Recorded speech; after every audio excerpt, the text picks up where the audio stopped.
আমার মাজারে যাবেন, কুল হুয়াল্লাহ পড়বেন 1000 বার, পড়ি তারপরে ধ্যান করবেন, দেখা দেব আপনাদের যে ঠিক থাকে নিশ্চয়ই পাবেন। আল্লাহর ওলিদের মাজারে যায়, এখনো পড়েন কাশফুল কবুর, হ্যাঁ এখন ওলিরা দেখা দেয়। আমি ওলির গোলাম, কিন্তু নবীর গোলাম নিঃসন্দেহে ইনশাআল্লাহ। আমি কোনো ওলিদের মান সম্মান হানি করে নেই, নবীর মান সম্মান কোনো দিনে হানি করে নেই।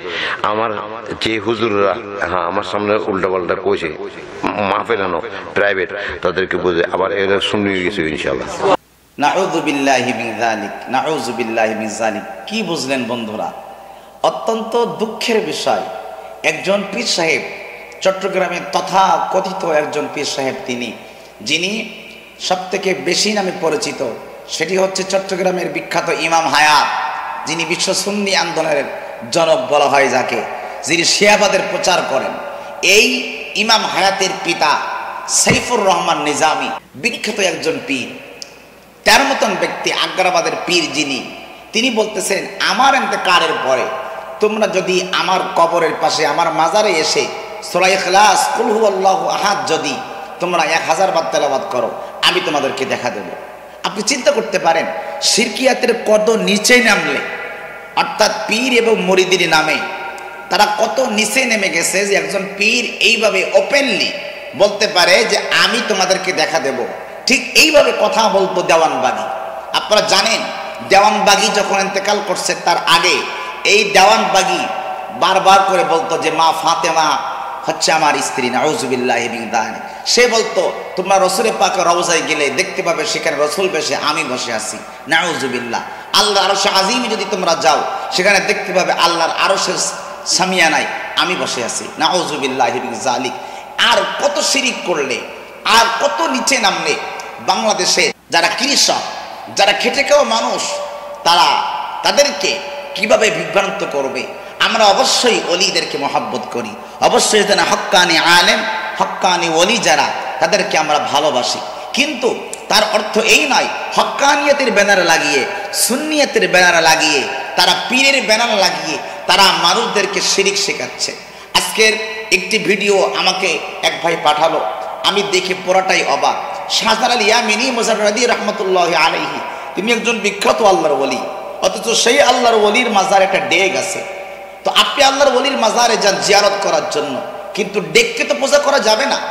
আপনি ডেককে পূজা করছেন, ডেকের কাছে যে ডেকের মধ্যে টাকা ফেলাচ্ছে, আর সেই ডেক থেকে টাকা নিয়ে, টাকা দেওয়ার পরে সেখানে সালাম করতেছে, তার থেকে বরকত নিচ্ছে, তার থেকে তাকে চুমা খাচ্ছে।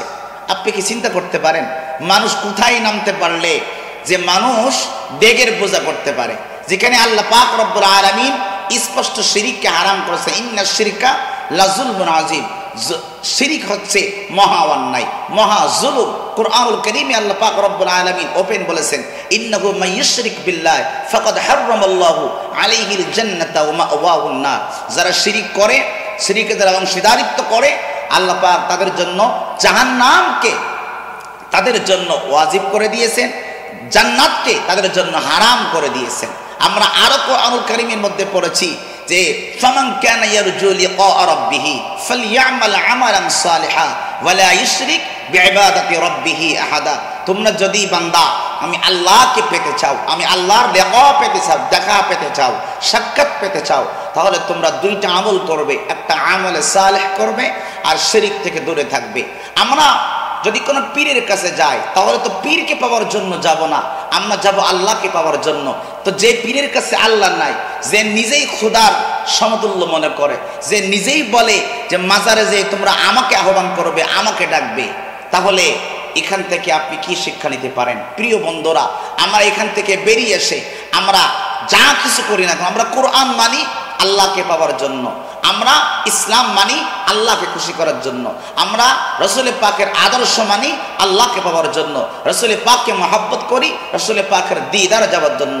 জিকির স্বয়ং রাসূল করিমের দিদার আমরা লাভ করতে চাই, মদিনাতুল মুনাওয়ারা সবুজ গম্বুজকে আমরা স্বপ্নে পেতে চাই। তাহলে রাসূল করিম সাল্লাল্লাহু আলাইহি ওয়াসাল্লাম কি বলে গেছেন এরকম কোন কথা যে তোমরা যদি এতবার আমাকে করো তাহলে তোমরা এতবার সূরা ইখলাস পড়ো, আমি তোমাদেরকে দেখা দেব। বরং রাসূল করিম সাল্লাল্লাহু তাআলা আলাইহি ওয়াসাল্লাম বলেছেন যে তোমরা বেশি বেশি করে দুরূদের আমল করো, তাহলে আমি রাসূলকে তোমরা স্বপ্ন যোগে দেখতে পাবে। স্বপ্ন যোগে দেখার কথা বলা হয়েছে, আর উনি ডাইরেক্ট বলতেছেন সূরা ইখলাস তেলাওয়াত করলে আমি তোমাদেরকে সরাসরি দেখা দেব। চিন্তা করতে পারেন কত বড় জাহিলিয়াতের পর্যায়ে পৌঁছে গেলে এই সাইফুর রহমান নিজামী শাহ তিনি এই কথা বলতে পারেন। এই ইমাম হায়াত যার সন্তান সারা বছর বিশ্ব সুন্নি আন্দোলনের নামে শিয়াবাদের প্রচার করতেছে, আল্লাহ পাক রব্বুল আলামিন যেন আমাদেরকে এই তথাকথিত পীরদের থেকে আল্লাহ পাক হেফাজত করে। হক্কানি কামেল মুকাম্মেল ওলি আল্লাহ যারা, তাদের সোহবাতে যেন আল্লাহ পাক আমাদেরকে থাকার তৌফিক দান করে। আসসালামু আলাইকুম ওয়া রাহমাতুল্লাহি ওয়া বারাকাতুহু।